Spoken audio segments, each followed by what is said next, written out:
بسم الله الرحمن الرحيم. الحمد لله والصلاة والسلام على رسول الله وعلى آله وأصحابه أجمعين، أما بعد.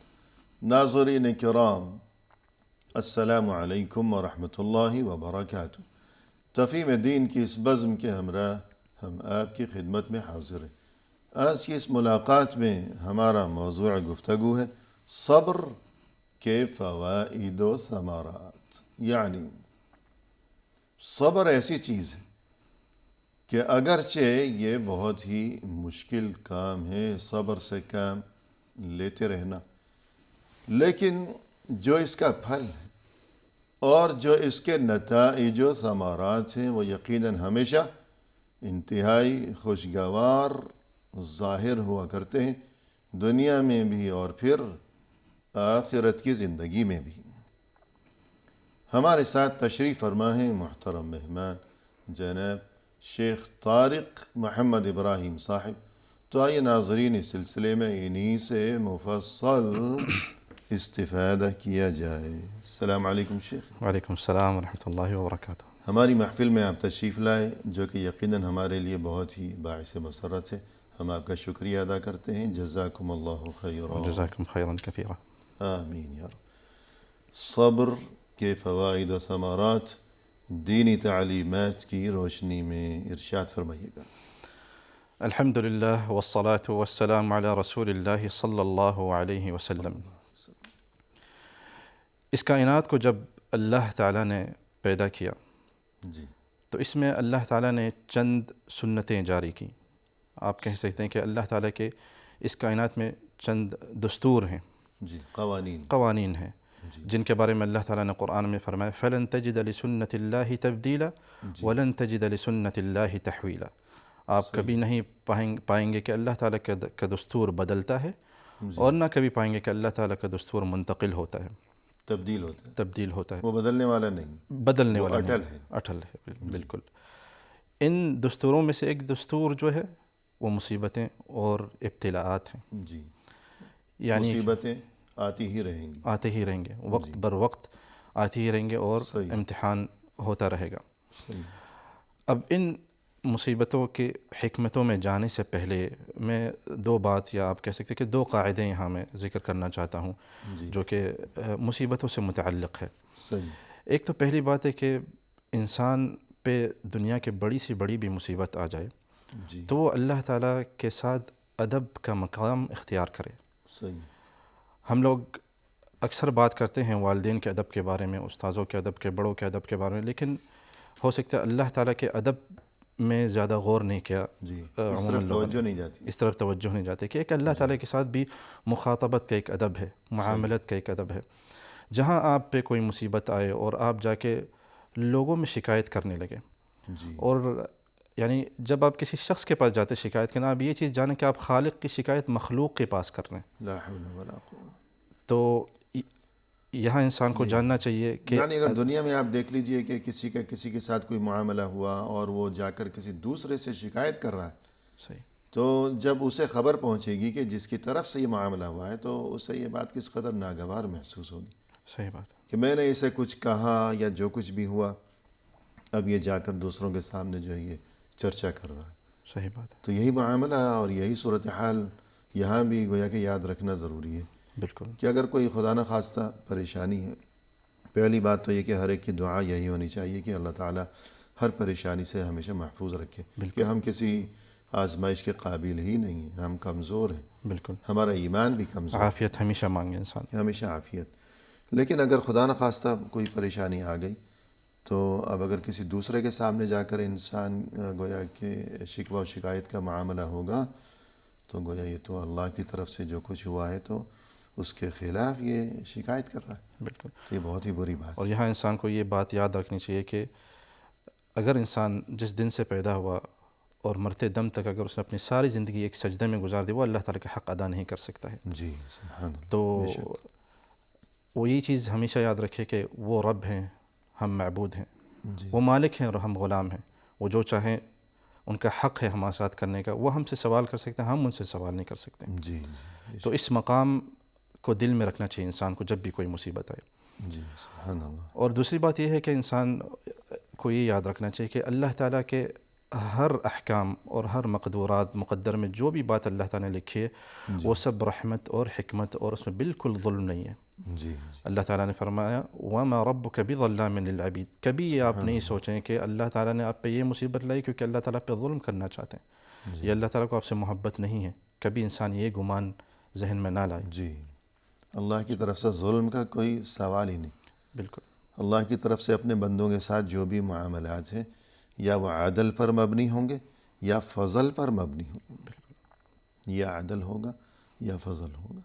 لیجزیہم اللہ احسن ما عملوا ویزیدہم من فضلہ. باقی کہ ظلم کا وہاں اللہ کی طرف سے بندوں کے ساتھ کوئی سوال ہی نہیں. اور یہ بات ہمیشہ یاد رکھے کہ ہر بری تقدیر کی نہایت اللہ تعالیٰ کے پاس اچھی ہے. یعنی اس کا جو انجام ہے انجام بہتر ہے. چاہے وہ دنیا میں آپ کو ملے یا ہو سکتا ہے آپ کو آخرت میں رکھا ہو اللہ تعالیٰ نے. جی یعنی تقدیر میں جو بھی پریشانی لکھی ہے تو اس کا انجام وہ انسان کے لیے بہتر ہی ہے، بشرطے کہ وہ صبر کا مظاہرہ کرے اللہ کی رضا کی خاطر. بالکل. اسی لیے اللہ تعالیٰ نے فرمایا وَعَسَىٰ أَن تَكْرَهُ شَيْئًا وَهُوَ خَيْرٌ لَكُمْ. ممکن ہے کہ تمہیں کوئی چیز بری لگے اور اس میں تمہاری خیر ہو. وَعَسَىٰ أَن تُحِبُّوا شَيْئًا وَهُوَ شَرٌ لَكُمْ. اور ممکن ہے کہ تم کسی چیز کو پسند کرو اور اس میں تمہارے لیے برائی ہو. واللہ بالکل شر ہو. واللہ یعلم وانتم لا تعلمون. یہاں فیصلہ کر دیا اللہ تعالیٰ نے. اللہ تعالیٰ جانتے ہیں اور تم نہیں جانتے ہو خیر کہاں ہے تمہارے لیے. تو اسی لیے ان ایمانی مقامات کا سب سے پہلے انسان کو اس کے دل میں اس چیز کا یقین ہونا چاہیے. صحیح. یعنی میرے لیے کیا چیز جو ہے وہ اچھی ہے، کیا چیز میرے لیے جو ہے وہ نقصان کا باعث ہوگی، شر ہے. تو خود مجھ سے بھی زیادہ اس بات کا علم اللہ کو ہے، اس لیے کہ اللہ خالق ہے. خالق کا علم یقیناً زیادہ ہے بنسبت مخلوق کے علم کے. تو بعض اوقات انسان کسی چیز کو برا سمجھتا ہے کہ یہ کیا ہے، لیکن شاید اللہ کے علم میں وہ چیز انسان کے لیے بہت مفید ہو، دنیا میں بھی اور آخرت میں بھی. اور بعض اوقات انسان کسی چیز کو پسند کرتا ہے اپنے لیے، اس کی تمنا کرتا ہے، اس کے لیے روتا ہے، پریشان رہتا ہے کہ کاش مجھے یہ چیز مل جائے، حالانکہ اللہ کے علم میں وہ چیز اس انسان کے لیے اچھی نہیں ہے. تو اگر وہ چیز انسان کو نہیں ملی تو یہ بھی اللہ کی طرف سے گویا کہ احسان ہو گیا کہ جو چیز انسان کے لیے مضر ہے اللہ نے اس کو اس چیز سے بچائے رکھا. بچہ ہے مثلاً ماں باپ کے سامنے ضد کرتا ہے، لوٹ پوٹ ہوتا ہے، کبھی چیزیں اٹھا کر غصے میں توڑ پھوڑ کرتا ہے کہ مجھے یہ چاہیے وہ چاہیے. کبھی کہ فرض کیجئے کہ اگر ماں جو ہے وہ استری کر رہی ہے، کپڑوں پہ وہ چمک رہی ہے استری، یا چولہے پر کھانا پکا رہی ہے، وہ آگ جو ہے، اب بچہ کہے کہ مجھے یہ آگ چاہیے، بچہ کہے کہ مجھے یہ چاقو چاہیے، مجھے یہ چھری چاہیے. اب بچہ روئے، اپنا سر پٹکے، جو مرضی کرے. ماں کے دل میں چونکہ بچے کے لیے محبت ہے تو بچہ جتنا بھی روئے ضد کرے تو کبھی بھی ماں اسے وہ چاقو چھری نہیں پکڑائے گی یا قینچی وغیرہ. یہ محبت نہیں ہے کہ بچہ رو رہا ہے تو چلو چھری دے دو اس کو، یہ کوئی محبت نہیں. تو انسان کو نہیں معلوم میرے لیے کیا چیز بہتر ہے اور کیا چیز مضر ہے، تو اس لیے انسان تو تمنا کرتا ہے، بگڑتا ہے کہ یا اللہ مجھے یہ دے دے وہ دے دے. اللہ نے وہ چیز نہیں دی تو ناراض ہونے کی بجائے اور شکوے کی بجائے، بددل ہونے کی بجائے سوچنا چاہیے کہ اسی میں میرے لیے بہتری ہے. اور اللہ کا قانون یہ ہے کہ آزمائش ہوگی. ان عظم الجزاء مع عظم البلاء وان اللہ اذا احب قوما ابتلاهم فمن رضی فله الرضا ومن سخط فَلَهُ السَّخْطُ. اس بارے میں فرمائی بہت قیمتی تعلیم، بہت قیمتی خطرناک معاملہ ہے. بالکل صحیح بات ہے. یہاں حضور صلی اللہ علیہ وسلم اس حدیث میں فرما رہے ہیں کہ بڑا ثواب بڑی آزمائش کے ساتھ ہے. جی. اور یقیناً اللہ ان اقوام سے محبت کرتے ہیں جنہیں ابتلاء میں ڈالتے ہیں. اللہ جب کسی سے محبت کرتا ہے تو اسے آزماتا ہے. بالکل. جہاں اللہ کی محبت ہوتی ہے وہاں آزمائش بھی آتی ہے. جی. اور نتیجہ یہ ہوتا ہے کہ جو اس چیز پہ راضی ہو گیا اس کو اللہ تعالیٰ کی رضامندی مل جائے گی، اور جو اس چیز پہ ناراض ہو گیا اس کے لیے اللہ تعالیٰ کی ناراضگی ہوگی۔ جی، یعنی آزمائش تو آئے گی، بالکل۔ اب اگر کوئی راضی رہا تو اس کے لیے خوشخبری یہ ہے کہ چونکہ یہ راضی رہا اللہ بھی اس سے راضی ہو جائے گا، لیکن اگر ناراض ہوا تو اللہ بھی ناراض ہو جائے گا۔ تو کیا ملا اس کو؟ اسی لیے انسان کو آزمائش بھی بھگتی، پریشانیاں، تکلیفیں، اور اپنے اس غلط انداز کی وجہ سے اپنے اللہ کو بھی ناراض کر بیٹھا۔ ایک نقصان یہ کیا کم ہے کہ آزمائش، صحیح، اوپر سے دوسرا نقصان بھی، ایک مصیبت کو دو مصیبت بنا دو، کہ اللہ کو بھی ناراض کیا۔ آزمائش تو آنی تھی، وہ تو ٹلنے والی نہیں، اس لیے کہ وہ تو نصیب میں لکھی ہے۔ انسان بعد میں دنیا میں آیا اور اس کا نصیب، اس کی تقدیر پہلے لکھی گئی ہے۔ تو جس طرح ایک فرض کیجئے کہ ریل گاڑی ہے، ٹرین ہے، کہ جہاں جہاں اس کی جو پٹڑی مڑے گی، گھومے گی، خود بخود یہ ریل گاڑی یہ مڑتی چلی جائے گی۔ تو انسان تو دنیا میں بعد میں آیا، نصیب پہلے لکھا ہوا۔ اب اگر انسان شکوہ کرے گا اللہ کی تقدیر کے خلاف تو ایک تو آزمائش میں اور پریشانی میں، اوپر سے اللہ کو بھی ناراض کیا، تو کیا ملا اس کو؟ صحیح بات ہے۔ کتنا بڑا خسارہ۔ تو یہ بہت خطرناک معاملہ ہے۔ فمن رضی فلہ الرضا، جو راضی رہا تو اللہ سے راضی ہو جائے گا۔ ومن سخط فلہ السخط، جو ناراض ہوا اللہ سے ناراض، اللہ سے ناراض ہو کر کیا ملے گا؟ کیا ملے گا اسے؟ دنیا آخرت دونوں کھو بیٹھے گا انسان۔ اور کچھ فرمائیے گا۔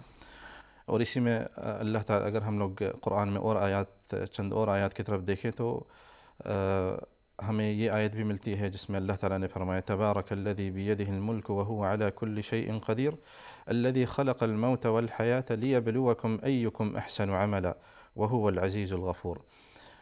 اس آیت میں اللہ تعالیٰ نے زندگی کی ایک مقصد بھی بیان کر دے، ایک غایت بھی بیان کر دے کہ جس نے موت اور زندگی، الذی خلق الموت والحیاة، موت اور زندگی کو بنایا، جی، لیبلوکم ایکم احسن عملا، پہلے موت کا تذکرہ فرمایا، پہلے موت کا تذکرہ، الذی خلق الموت، صحیح، اس کے بعد زندگی، والحیات، صحیح بات ہے، سمجھنا چاہیے۔ بالکل۔ تو موت اور زندگی دونوں امتحان ہیں انسان کے لیے۔ جی، کیوں؟ یہ موت اور زندگی کا معاملہ یہ کوئی کھیل تماشا نہیں ہے، بالکل، بلکہ یہ کیوں ہے؟ لیبلوکم، شاید وضاحت فرمائیے۔ جب اللہ تعالیٰ نے فرمایا لیبلوکم ایکم احسن عملا، کہ تمہیں امتحان میں ڈالے، آزمائے کہ کون تم سے بہترین عمل کرے۔ یہ تم میں سے وہ کون ہے کہ جس کا عمل اچھا ہے۔ بالکل۔ اور یہاں دیکھیں کہ اللہ تعالیٰ نے نہیں کہا لیبلوکم ایکم اکثر عملا، بلکہ کہا احسن عملا، کہ یہ نہیں کہ عمل زیادہ کس کا ہے، زیادہ اور کمی کی کوئی حیثیت نہیں ہے۔ بالکل، جیسے کہتے ہیں کہ کوانٹٹی کو مت دیکھو، کوالٹی کو دیکھو۔ بالکل صحیح بات۔ لیبلوکم ایکم احسن عملا، یہ موت اور زندگی کا قانون یہ اس وجہ سے ہے کہ اللہ آزمائے کہ تم میں سے وہ کون ہے کہ جو اچھے کام کیا کرتا ہے۔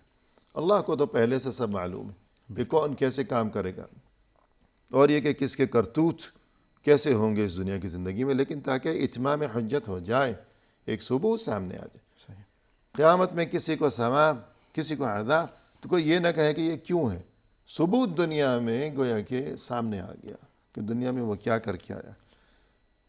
ناظرین، فی الحال لیتے ہیں مختصر سا وقفہ، ہمارے ساتھ ہی رہیے گا۔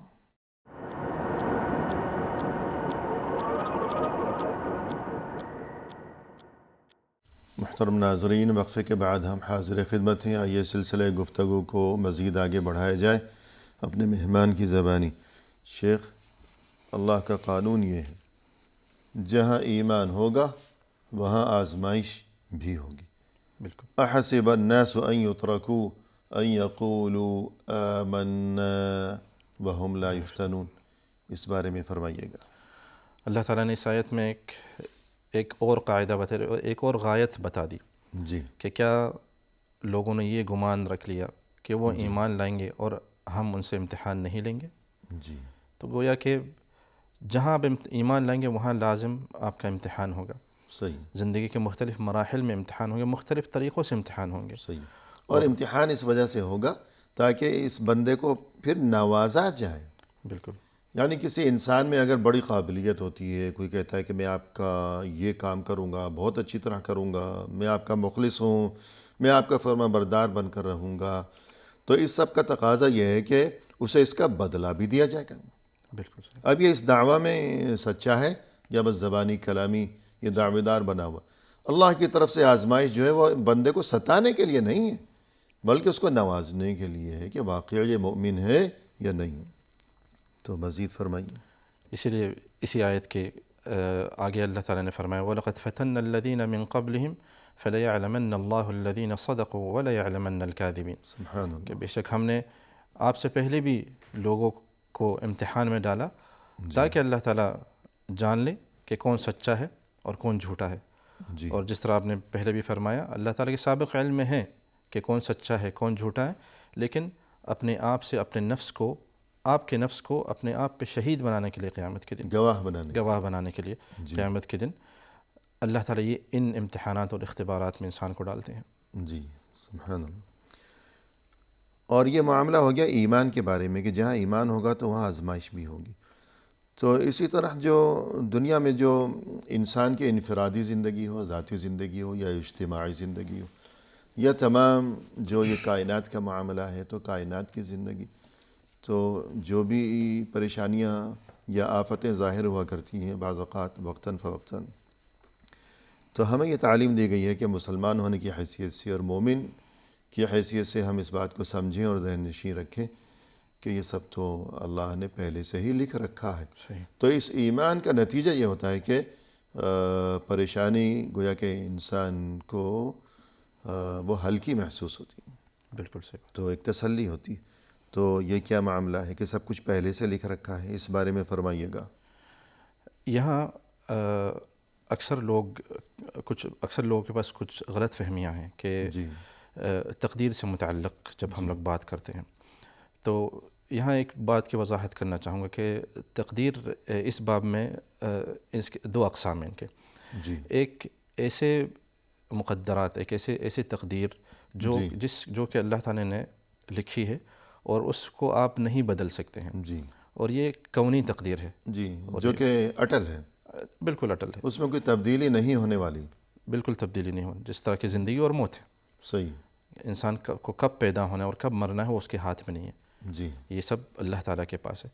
اچانک سے حادثہ ہو گیا، انسان راستے میں سائیڈ میں چل رہا تھا، اچانک سے حادثہ ہو گیا، خدا نہ خواستہ، اللہ محفوظ رکھے، آمین۔ جی تو یہ ایک ایسی تقدیر ہے جس میں جو کہ ہونا ہی تھا یہ اللہ تعالیٰ نے لکھ دیا، اس میں انسان کہہ سکتا ہے کہ یہ اللہ تعالیٰ کی طرف سے ہے۔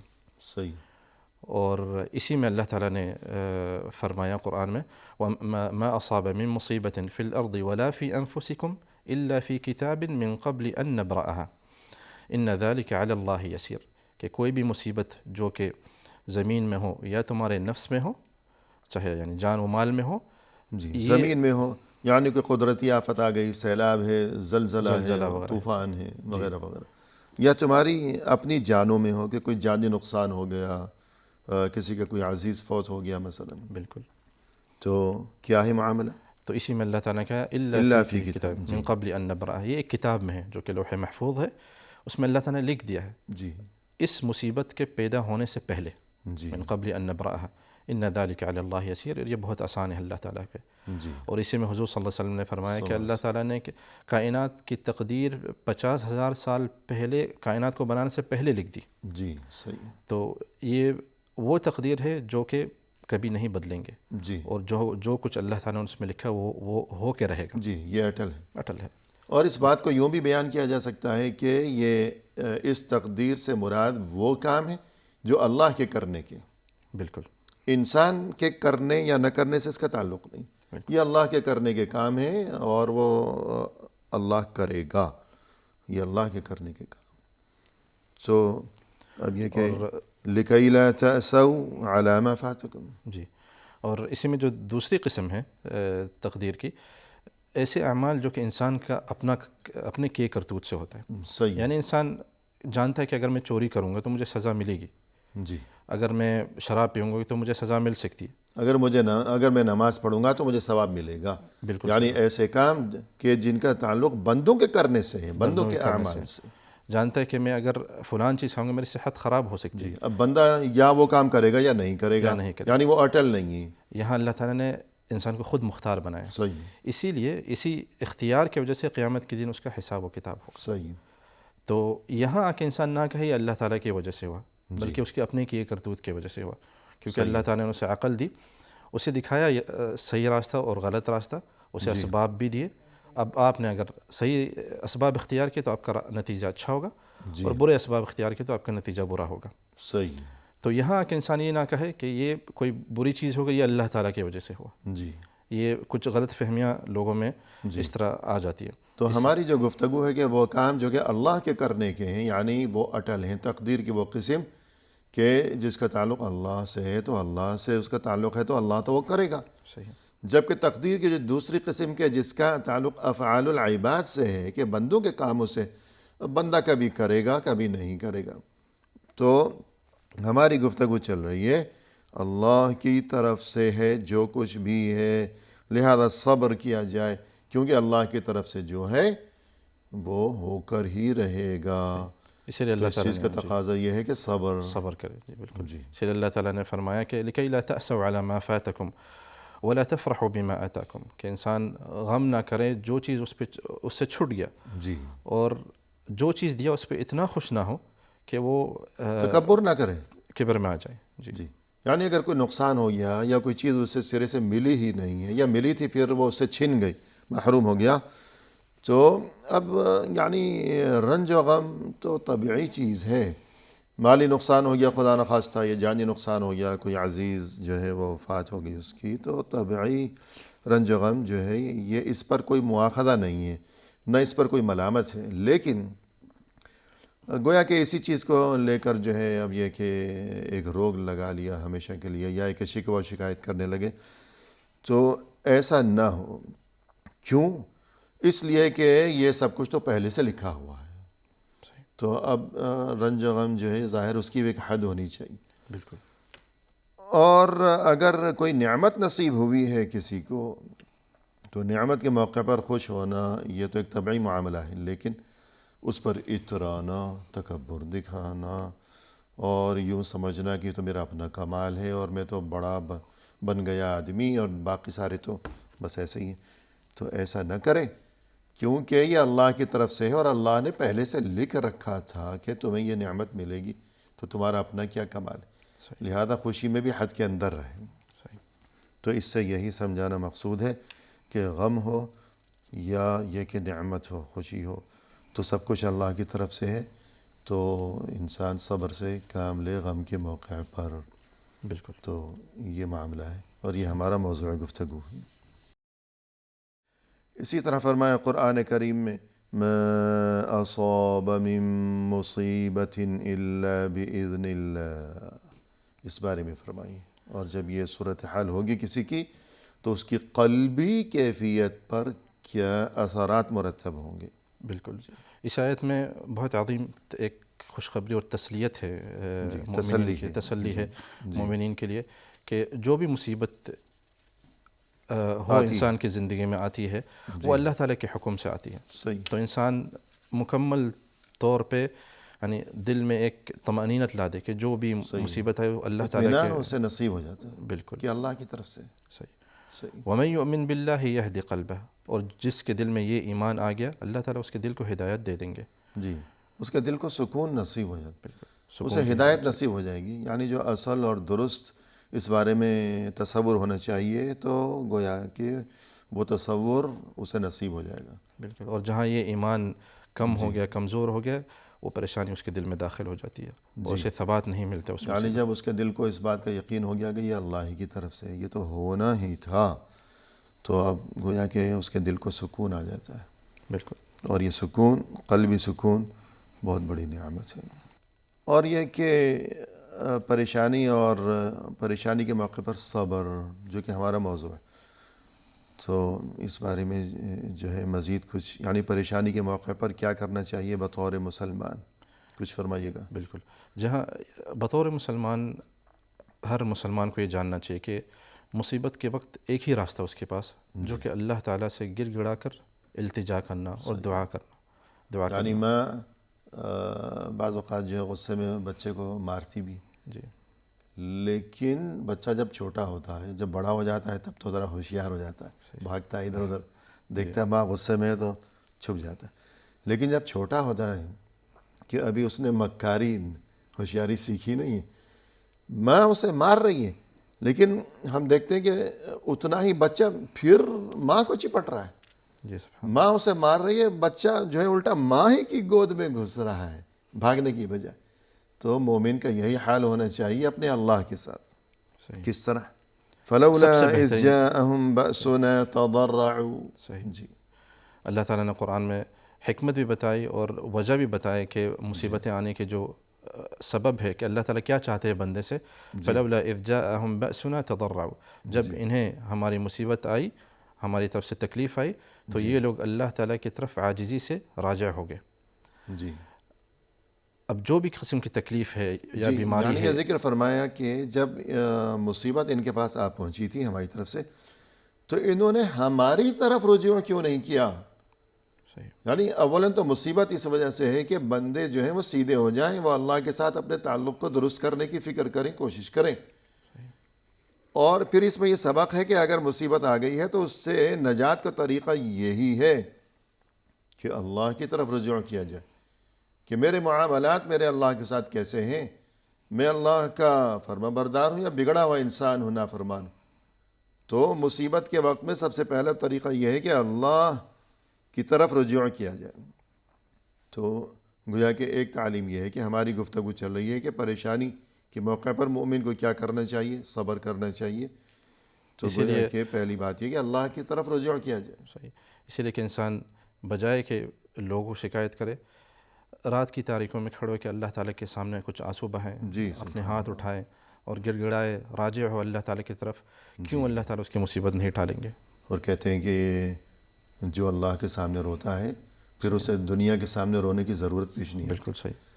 وہ ایک سجدہ جو تجھ پر گرا گزرتا ہے، ہزار سجدوں سے دیتا ہے آدمی کو نجات. سبحان اللہ. ایک اللہ کے سامنے سر جھکا لیجیے، اسی تو میں اس کے عزت اور بعد فلاح ہے. جگہ جگہ در بدر ہونے کی ضرورت نہیں ہے. تو پریشانی کے موقع پر تو اس چیز کا اور زیادہ خیال کرنا چاہیے کہ اللہ کے سامنے گڑ گڑائے، دعا کرے، فریاد کرے، مناجات کرے. تو ایک وقفہ لیتے ہیں ناظرین، فی الحال لیتے ہیں مختصر سا وقفہ، ہمارے ساتھ ہی رہیے گا.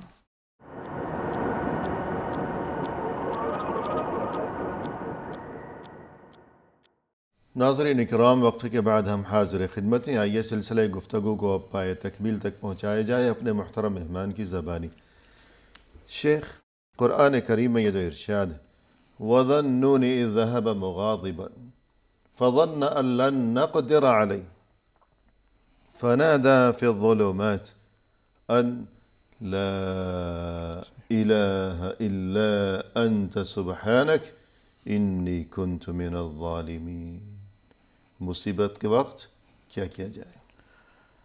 یونس علیہ السلام کی جو بہت بہترین دعا، جس میں اللہ تعالیٰ نے صرف اسے یونس علیہ السلام کی نجات کا سبب نہیں بنایا، بلکہ ان کے بعد جتنے بھی مومنین ہیں سب کے سبب نجات کا سبب بنایا. جی، سبھی کے لیے خوشخبری. سبھی کے لیے خوشخبری ہے. جی تو جو آیت آپ نے بھی تلاوت کی، جب یونس علیہ السلام مچھلی کے پیٹ میں تھے تو انہوں نے اس اندھیری، اس تاریکیوں میں لا الہ الا انت سبحانک انی کنت من الظالمین پڑھا. جی اس کے بعد ہی اللہ تعالیٰ نے استجابت دے دی اور اس کے ساتھ ایک خوشخبری بھی دی. فاستجبنا له ونجیناہ من الغم وکذلک ننجی المؤمنین، کہ ہم نے ان کی استجابت کی، قبول کی، ان کی دعا کو قبول کیا. جی اور انہیں غم سے نجات دی، جی اور اسی طرح ہم مؤمنین کو غم سے نجات دیں گے. سبحان. تو اس میں کتنی عظیم خوشخبری ہے ہر مومن کے لیے جو کہ غم زدہ ہے، کہ وہ اللہ تعالیٰ کی طرف راجع ہو اور ان کلمات، ان الفاظ کے معانی کو دل سے سمجھ کے پڑھے. صحیح ہے کہ اس میں اللہ تعالیٰ کی وحدانیت اور کتنی خالص عبادت کا تقاضا ہے. صحیح. اسی لیے حضور صلی اللہ علیہ وسلم نے حدیث میں بھی فرمایا، یعنی فنادى في الظلمات، یونس علیہ السلام اس وقت جو عجیب و غریب مشکل سے دوچار تھے، اس کی جو منظر کشی کی گئی قرآن کریم میں کہ فنادى في الظلمات، انہوں نے یعنی یونس علیہ السلام نے اللہ کو پکارا بہت سی تاریکیوں کے اندر، ایک ظلمت نہیں بلکہ فنادى فی الظلمات، بہت سی تاریکیوں کے اندر، اندھیرے کے اوپر اندھیرا. صحیح. تو بقول مفسرین ایک تو گھنے سیاہ بادل چھائے ہوئے تھے، موسم ہی ایسا تھا، اور ایک تو یہ اندھیرا ہو گیا. پھر یہ کہ وہ مچھلی سمندر کے اندر نیچے تہ میں گہرائی میں تھی، یہ بھی اندھیرا ہو گیا. تیسری بات یہ ہے کہ مچھلی کے پیٹ کے اندر تھے وہ، کہ جہاں ہر سو اندھیرا ہی اندھیرا. اتنی تاریکیوں کے اندر سے یونس علیہ السلام نے جب اللہ سے یوں مناجات کی، یوں فریاد کی، لا الہ الا انت سبحانک انی کنت من الظالمین، تو نتیجہ یہ ہوا کہ اللہ نے ان کی فریاد کو قبول کیا اور نجات عطا فرمائی اس مشکل سے. ساتھ ہی اس خوشخبری سے بھی نوازا گیا کہ وَكَذَلِكَ نُنْجِي الْمُؤْمِنِينَ، ہم اسی طرح اہل ایمان کو نجات عطا کیا کرتے ہیں. یعنی جو کوئی بھی پریشانی کے موقع پر یوں اللہ سے دعا کیا کرے گا، اس دعا کو یاد رکھے گا، تو اسے نجات نصیب ہوگی انشاءاللہ. تو ایک تعلیم یہ بھی یاد رکھنے کے قابل ہے، بالکل. لا الہ الا انت سبحانک انی کنت من الظالمین. اور اسی کے بارے میں حضور صلی اللہ علیہ وسلم نے بھی فرمایا فإنه لم يدع بها رجل مسلم في شيء قط إلا استجاب الله له، کہ کوئی مسلمان شخص یہ دعا پڑھ کے دعا کرے اللہ کہ اللہ تعالیٰ اسے استجابت دے دیں گے، اس کی مانگ پوری کر دیں گے. جی، یعنی جس مشکل میں وہ دو چار ہے، جس مشکل میں وہ مبتلا ہے، تو اسے نجات عطا کی جائے گی. کہ فإنه لم يدع بها رجل مسلم في شيء قط إلا استجاب الله. اسی طرح اگر ہم دیکھیں تو اس دعا کے علاوہ استغفار بھی بہت عظیم اثر رکھتا ہے کہ مصیبتوں کو ٹالنے میں. حضور صلی اللہ علیہ وسلم نے فرمایا من لزم الاستغفار جعل اللہ له من كل ضیق مخرجا، جس نے استغفار کی مداومت کی، اللہ تعالیٰ پابندی کے ساتھ استغفار کرتا رہتا ہے ہمیشہ، اللہ تعالیٰ اس کو ہر تنگی سے نکال دیں گے. جی، نکلنے کا راستہ پیدا فرمائیں گے. جی. ومن كل هم فرجا، اور ہر غم سے اور ہر غم کو اسے دور کر دیں گے، اسے کشادگی دے دیں گے اس میں. جی سبحان اللہ. ورزقه من حيث لا يحتسب، اور اسے ان دروازوں سے رزق دیں گے جسے اسے گمان بھی نہیں تھا. سبحان اللہ. یعنی بات چل رہی ہے صبر کی، تو پریشانی کے موقع پر گویا کہ دینی تعلیمات کی روح سے ایک بات یہ بھی واضح و ثابت ہوئی کہ انسان کو ہمیشہ اور بالخصوص مصیبت کے موقع پر، آزمائش اور پریشانی کے موقع پر استغفار کی خوب کثرت کرتے رہنا چاہیے. بالکل. کیونکہ شاید یہ پریشانی جو ہے یہ ہماری اپنی خطاؤں کی وجہ سے ہو، ہمارے اپنے کسی گناہ کی وجہ سے ہو. تو استغفار جب ہوگا، تو جب گناہ کا صفایا ہوگا تو پریشانی سے بھی نجات نصیب ہوگی. یہی چیز اللہ تعالیٰ نے قرآن میں بھی فرمایا وما اصابکم من مصیبت فبما کسبت ایدیکم ویعفو عن کثیر، جو بھی مصیبت تم پہ آئی وہ تمہاری ہی کیے کرتوتوں کی وجہ سے آئی. جی. اور اللہ تعالیٰ بہت معاف بھی کر دیتے ہیں. کہ جس طرح دنیا میں بھی ظاہر ہے کہ ہر کوئی یہی دیکھتا ہے کہ اگر کسی نے کسی کا کوئی قصور کیا ہے یا کسی جرم کا ارتکاب کیا ہے، کوئی غلطی ہو گئی، تو اسے سزا دی جاتی ہے، تو وہ کیا کرتا ہے؟ معافی مانگتا ہے. صحیح. تو جب معافی مانگتا ہے تو اسے گویا کہ وہ سزا جو ہے وہ ختم کر دی جاتی ہے. بالکل. تو یہی معاملہ بندے کا اور اللہ کا ہے. تو ضروری نہیں ہے کہ انسان سوچے کہ بھئی، اور اس سے کوئی یہ بھی نہ سمجھے کہ اگر کسی کو کوئی پریشانی ہے تو یہ تو کوئی بڑا گناہ گار آدمی ہے، یہ بھی ضروری نہیں. صحیح بات ہے. یعنی آزمائشوں کے بہت سے مقاصد ہوا کرتے ہیں، یا گناہیں معاف کرنے کے لیے یا درجات اونچے کرنے کے لیے، یا یہ کہ تکفیر السیئات، یا یہ کہ رفعت للدرجات، یا گناہوں کی معافی کے لیے اور یا بلندی درجات کے لیے. تو اگر کوئی کسی پریشانی میں مبتلا ہے تو اچھا ہوا یہ بات جو ہے آپ نے یاد دلائی. اور یہ لوگوں کی بہت ہی غلط سوچ ہے کہ دیکھتے ہیں کہ آج اس کا بچہ بیمار، آج جو ہے اس کے گھر میں کسی کا انتقال ہو گیا خدا نخواستہ، آج جو ہے اس کی جو ہے وہ دکان بند ہو گئی، کہتے ہیں کہ اس کے اتنے گناہ کہ ختم ہی نہیں ہو رہی پکڑ. یعنی اللہ تعالیٰ کی تقدیر کے فیصلے لوگوں نے اپنے ہاتھوں میں لے لی. جی. یعنی اگر کوئی پریشان ہے، اس کے گھر میں پریشانی چل رہی ہے، تو کہتے ہیں کہ یہ اتنا گناہ گار ہے، ارے تو یہ بہت غلط بات ہے. تو یعنی آزمائشیں تو انبیاء کرام علیہم السلام پر بھی آتی تھی، سب سے زیادہ ان پہ ہی آئی. جی بالکل. الغرض انسان کو چاہیے کہ ہمیشہ استغفار کی خوب پابندی کیا کرے کہ اس میں خیر و برکت ہے. اور اگر بالفرض یہ کہ خدا نخواستہ کوئی آزمائش جو ہے وہ اپنے گناہوں کی وجہ سے بھی ہو تو استغفار کی بدولت جو ہے انسان کو نجات نصیب ہوگی. اور فرمائے کہ وَلَنَبْلُوَنَّكُمْ بِشَيْءٍ مِّنَ الْخَوْفِ وَالْجُوعِ وَنَقْصٍ مِّنَ الْأَمْوَالِ وَالْأَنفُسِ وَالثَّمَرَاتِ لیکن وَبَشِّرِ الصَّابِرِينَ، اس بارے میں فرمائی. اللہ تعالیٰ کہ جس طرح ہم لوگ نے اس نشست کے شروعات میں کہا تھا کہ مقاصد جو مصیبتوں کے جو مقاصد ہیں، ابتلاءات کے جو حکمتیں ہیں، ان میں سے ایک یہ بھی حکمت ہے کہ اللہ تعالیٰ یہاں اس آیت میں ہمیں بتا رہے ہیں کہ کبھی کبھی اللہ تعالیٰ انسان پہ خوف لا سکتے ہیں، خوف میں ڈال سکتے ہیں، اسے امن ختم ہو سکتا ہے. اور کبھی کبھی یعنی یہ بھی ایک آزمائش ہے، آزمائش ہے کہ خوف ایک آزمائش ہے، بھوک ایک آزمائش ہے، جی کبھی انسان کے پاس کھانے پینے کے لیے نہ ہو. اور پھر اللہ تعالیٰ فرماتے ہیں وَنَقْصٍ مِّنَ الْأَمْوَالِ کہ مال میں نقص ہو جائے کبھی، وَالْأَنفُسِ کہ کسی کی موت ہو جائے، والثمرات اور پھل اور رزق میں کمی ہو جائے.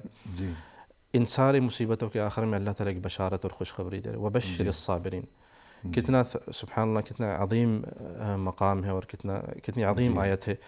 مختلف مصیبتوں کے بارے میں اللہ تعالیٰ بشارت دے رہے ہیں. جی مصیبتوں پر صبر کرنے والوں کے لیے بشارت دے رہے ہیں. جی وبشر الصابرین کہ بشارت دے دو صبر کرنے والوں کو. الذین اذا اصابتهم مصیبۃ قالوا انا للہ وانا الیہ راجعون. جی سبحان اللہ. کہ جن لوگوں کو جن پہ کوئی جب مصیبت آ جاتی ہے تو وہ یہ کہتے ہیں کہ ہم اللہ تعالیٰ کے ہیں اور ہم اللہ تعالیٰ کے پاس ہی لوٹیں گے. صحیح. تو مکمل طور پہ انسان اپنے آپ کو اللہ تعالیٰ کے لیے یعنی مسلم کر دیتا ہے، حوالے کر دیتا ہے، جس طرح کہتے ہیں سرنڈر کر دیتا ہے اللہ تعالیٰ کے لیے. سر تسلیم خم ہے. بالکل. کہ پریشانی کے موقع پر یعنی غم جو ہے وہ تو ایک طبعی معاملہ ہے، لیکن انسان یہ یقین رکھے، یہ ایمان اور یہ انداز فکر رکھے کہ انا للہ و انا الیہ راجعون، ہم خود بھی اللہ ہی کے ہیں اور یہ کہ ہمیں اللہ ہی کی طرف لوٹ کر جانا ہے، کہ ہمارا تو کچھ بھی نہیں ہے. خوشی کیا اور غم کیا، پریشانی کیا، سبھی کچھ اللہ کی طرف سے. کہ ہمارا اپنا یہ سراپا، ہمارا اپنا وجود، میری یہ آنکھیں، ناک، کان، میرے ہاتھ پاؤں، یہ سب میرے ہاتھ پاؤں بھی میرے اپنے نہیں ہیں. صحیح. یہ بھی اللہ ہی کے ہیں. اللہ جب چاہے گا اپنی دی ہوئی چیز واپس لے لے گا. تو اپنی چیز کے ساتھ اللہ جو بھی کرے تو پھر اللہ ہی کی طرف سے ہے. تو انا للہ و انا الیہ راجعون. تو جو کوئی پریشانی کے موقع پر یہ انداز فکر رکھتا ہے اور یہ کلمات پڑھتا ہے تو اس کے لیے کیا خوشخبری ہے. اسی آیت کے آخر میں اللہ تعالیٰ نے فرمایا اولئک علیہم صلوات من ربہم ورحمہ واولئک هم المہتدون.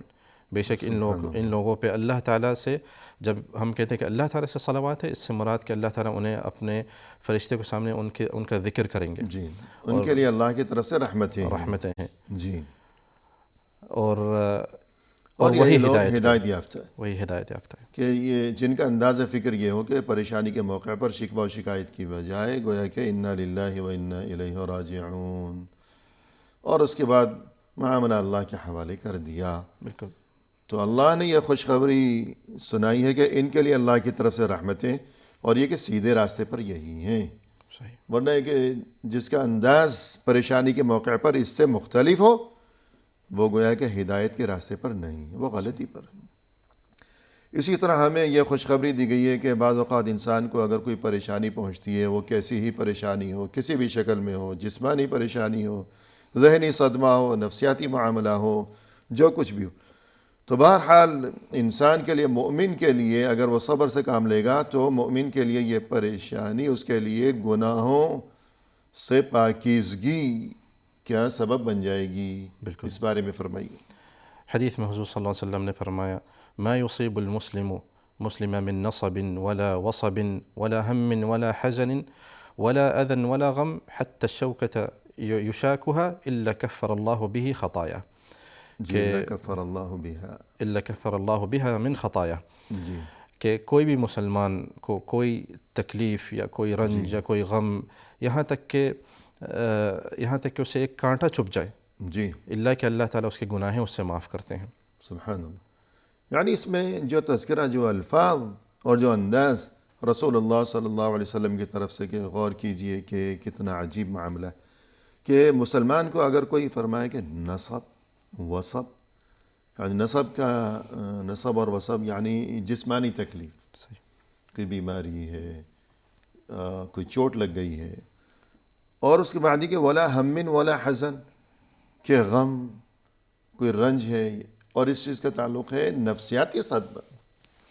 تو مقصد یہ کہ جسمانی تکلیف ہو یا نفسیاتی کوئی صدمہ ہے، معاملہ ہے. ولا اذن، اور بقول اہل علم اذا جو ہے اس سے یہ مراد ہے کہ اگر کسی دوسرے نے اسے تکلیف پہنچائی، وہ بھی ایک کہ خود بخود تکلیف پہنچ گئی، کہ بیمار پڑ گیا، چوٹ لگ گئی، یا دل میں غم ہے، صدمہ ہے، یا کسی دوسرے نے اسے نقصان پہنچایا ہے کسی بھی شکل میں، حتیٰ کہ اگر ایک کانٹا بھی چبھ گیا ہو، تو یہ چیز اس کے لیے گناہوں کی صفائی کا سبب بن جائے گی، کفارہ سیئات بن جائے گی. لہذا انسان کو چاہیے کہ پریشانی، اولاً تو اللہ کی پناہ طلب کرے کہ یا اللہ تو مجھے ہر قسم کی پریشانی سے محفوظ و مأمون ہی رکھنا.